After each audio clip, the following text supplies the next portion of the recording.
2 years from now, Colorado is going to be contending for a national championship. He's going to let his kids be his kids and have some personality and be flashy just as he was.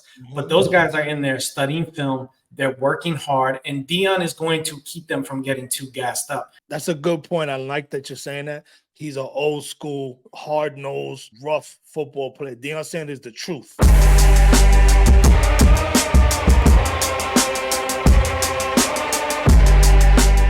The biggest story out is the Colorado Buffaloes and Deion. I'm rooting for Deion. Deion is real close with my man Eric B. I want to see Deion succeed because I was a big Deion Sanders fan when I played football. I wore number 21. I made my mother get me the dark visor, the black visor. I was Deion all the way. I was Bo Jackson and Deion. I love both of them guys. So I'm rooting for him. His team is good. He's a great coach. His son is good. But to me, it looks like it's more hype than it is product right now. Like the rappers going to every game, and it feels like it's going to be a letdown when you start playing with these heavy hitters. They had a hard time with Colorado State. Now they're going to come see your boys, and that's going to be a problem. Yeah, Saturday in Autzen Stadium in Eugene, Oregon, taking on the Ducks. And that's going to be a real measuring stick for them. They came out against TCU, and TCU was a ranked team, I think like number 12 at the time. But it's the first game of the year. You never know what's going to happen, who's going to come out playing well. They came out playing really well. You can tell they're very well coached. Deion is a great, great coach and a phenomenal recruiter. I think they put the world on alert at that point, right? They came out the next game, the first half against Nebraska. They did not look that good. Then they turned it on. They started playing really well. But Nebraska was horrible. Here's what I think is going to be tough for Colorado, at least for now, and we'll see after the next few games. You're going to get everybody's best effort. I think a lot of teams feel like we're a better team. They're out here getting hyped for other reasons. And so they're going to give everybody, they're going to get punched in the mouth every time out. They're going to get everybody's best effort. Every coach is going to game plan the shit out of playing Colorado. But this week is the true measuring stick because last week against Colorado State, they pulled it out in the end. And great teams do that. They kept their composure. Deion Sanders was so composed throughout the end of that game. And it was a rivalry game, which is another reason all bets are off. But this week, they play a program in Oregon. If they can hang with them, that's a win. If they get blown out, that tells you they're not there yet. If they can beat them, that's just a whole nother thing. But even if they do, next week after that, they play USC. And USC is even a different level than Oregon right now. I'm rooting for Deion most games, not this week. I think they've brought a lot of people into college football that don't really know college football. People are talking about them like they have national championship aspirations. And the truth is, I don't think Colorado has those aspirations. I think Deion has even said, I'm 8 to 10 players away from being a national championship contender. So I think he knows. And I think after this game, he might need to address the people that are riding the hype train and say, this does not mean the season's not successful. This is a program that was in disarray that won one game last year. We're changing the culture. We're changing the program. The expectation should not be national championship or bust. We're not there yet. If they go 7-6, or 7-5, that is a huge win for them. They're playing in the Pac-12. This year, there are 8 teams in the top 25 from the Pac-12, and 5 of them are currently ranked above Colorado. They might finish outside the top 25. Most likely they will. That doesn't mean this season is a failure, and he needs to set that expectations for the people that are there, because it's going to be interesting to see if they get blown out by Oregon, they get blown out by USC, they start playing the Oregon States, Washington States, UCLA's, they start losing those games. Where's all the rappers on the sideline? Where's all the actors and the NBA players that are, tweeting? Where's LeBron at talking about it's prime time? Those guys might not be there. It's going to be part 2 of Too Legit to Quit. Remember with the Falcons, they need MC Hammer out there. Too legit. Look, they got the momentum. They got the hype. Do these players feed into the hype, and it affects their work ethic? If Deion keeps them working, keeps them motivated, they will get results. Will they beat all the top teams?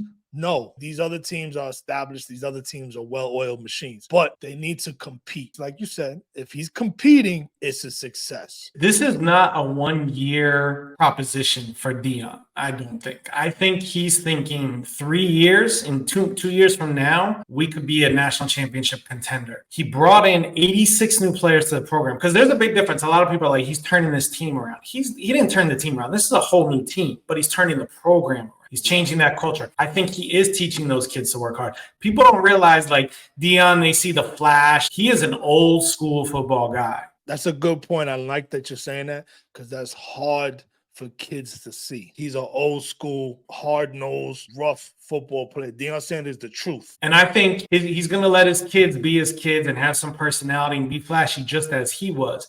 But those guys are in there studying film. They're working hard, and Deion is going to keep them from getting too gassed up. They're not going to be the type to read the papers and get full of themselves. I think he's going to keep them humble, keep them working hard, and he's thinking about, this is the culture I want in this program. Looking at their schedule, I think 8-4 would be a huge victory for them. But it's about next year taking a step forward because he's going to recruit. He's starting to get those top recruits saying, hey, I want to play for that guy. I want to be part of that program. He's going to take a step forward each year. And 2 years from now, Colorado is going to be contending for a national championship. The only thing that is annoying to me is all the people talking about, like, oh, maybe he should go be a pro coach. Being a pro coach is a different proposition. Ask Nick Saban, because Nick Saban is an incredible recruiter.